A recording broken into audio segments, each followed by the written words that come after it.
So imperfect fungi or deuteromycetes, sometimes you call it fungi imperfecti. It's not really a resolved group of organisms. It's believed that it's very closely related to ascomycetes. So when you look at your disease list, you'll see some of these will be listed under ascomycetes.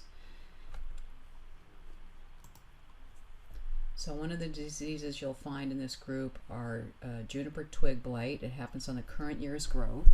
It may occur on Thuya and cupressus. Initially you get small yellow spots that appear on the scales, and then dead twigs remain on the plant. Here's what that looks like. So close up you're going to see that you've got gray to black fungal fruiting bodies developing, and it is spread by rain and splashing water. Here's a very close up.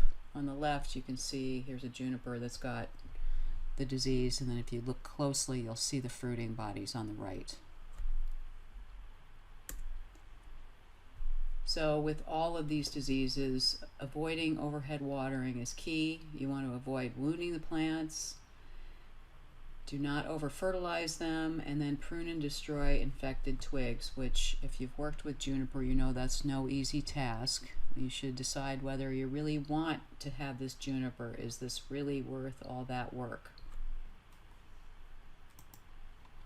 And here's a group of resistant varieties. The picture on the bottom right here is Juniperus chinensis Fitzeriana aurea.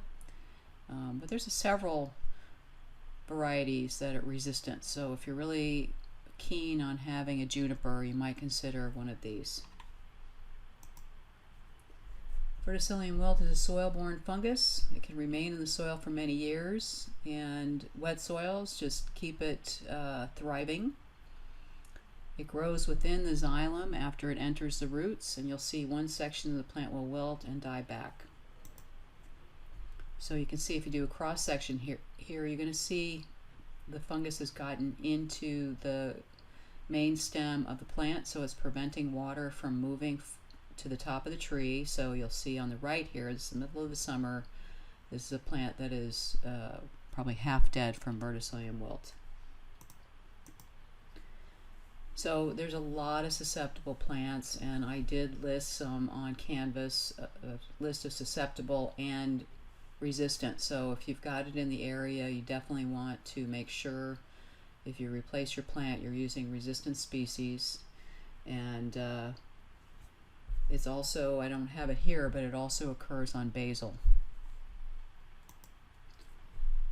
So you could try to remove and destroy diseased branches. If you do that, you want to sterilize tools. It may keep the plant looking okay for a little while, but it's not really going to get rid of it.